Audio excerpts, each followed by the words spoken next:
પંચમહાલ જિલ્લાના ગોગંબા ગામમાં ગ્રામ પંચાયત અને એમજીવીસીએલ વચ્ચે ઊભા થયેલા ગેરસમજના વિવાદનો આજરોજ સુખદ અંત આવ્યો છે।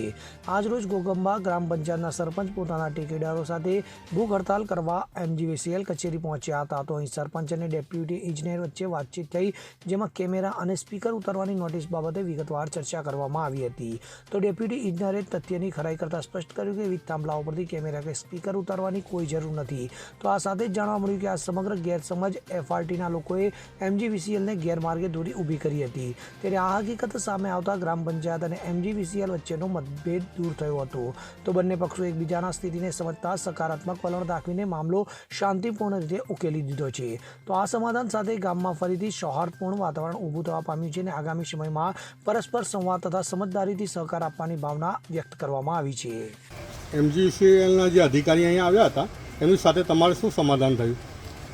સમાધાન એટલે અમે લોકોએ જે રજૂઆત કરી હતી એ રજૂઆતના અનુસંધાને જે મુખ્ય મુદ્દાઓ હતા એ પૈકીનો એક મુદ્દો કે જે આ સીસીટીવી કેમેરા ગ્રામ પંચાયત વિસ્તારમાં લગાવ્યા છે તે કોઈને પણ નડે ના એ રીતે જ લગાવવામાં આવ્યા છે અને એ કેમેરા સાર્વજનિક હેતુ માટે છે, જાહેર જનતાની સુવિધા માટે છે અને કેમેરા ના હટાવવા જોઈએ।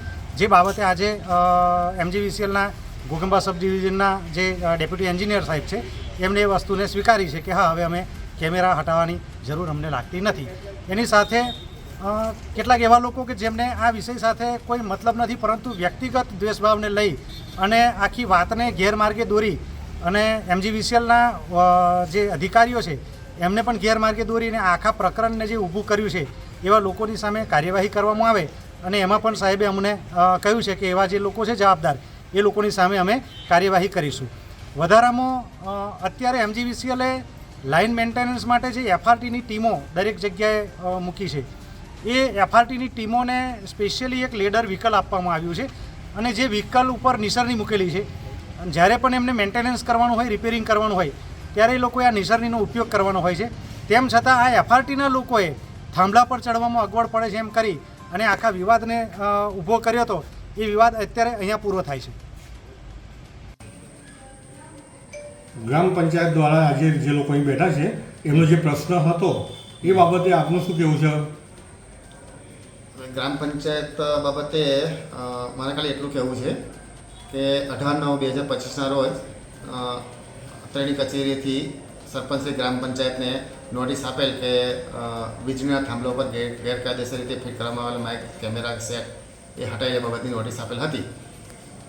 જેના અનુસંધાને આજરોજ સરપંચ સહિતના આગેવાનો, મહિલાઓ ઓફિસે આવે અને આ બાબતનો ખુલાસો નિરાકરણ લાવવા માટે, સમાધાન કરવા માટે ભેગા થતા છેલ્લે હમણાં એવી ચર્ચા થઈ કે સરપંચશ્રીનું એવું કહેવું હતું કે અમે જે કેમેરા કે ફિટ કર્યું છે જાહેર જનતા માટે, પબ્લિક માટે ફિટ કરેલ છે, તેથી કોઈને અડચણરૂપ થતું નથી। એટલે એના માટે તમારી ઓફિસમાં એફઆરટીના સ્ટાફ જે કામ કરી રહ્યા છે એમાંથી એક સ્ટાફ એવો છે કે જાણી જોઈને અમારા એમાં નુકસાન કરી રહ્યો છે અને એમજીવીસીએલ નાયબ ઇજનેરને ખોટી અરજી આપે છે કે નુકસાન કરશે, નડતરરૂપ છે, થાંભલામાં જવાની તકલીફ પડે છે, પણ ખરેખર તપાસ કરતાં એ બાબતે કંઈ જાણવા મળેલ નથી। તો હવે પછી જે એફઆરટીનો કર્મચારી છે એને અહીંયાથી અન્ય જગ્યાએ ખસેડવા માટેની કાર્યવાહી કરવામાં આવેલ છે અને સરપંચશ્રીએ મંજૂર કરેલ છે અને એના આધારે સમાધાન આજરોજ કરવામાં આવેલ છે। યોગેશ કનોજિયા સાથે CN24 ન્યૂઝ, ગોગંબા। હવે જુઓ દેશ દુનિયાની તમામ ખબરો તમારી આંગળીના ટેરવે। ઉઠાવો મોબાઈલ અને ગૂગલ પ્લે સ્ટોર પરથી ડાઉનલોડ કરો અમારી CN24 ન્યૂઝ મોબાઈલ એપ।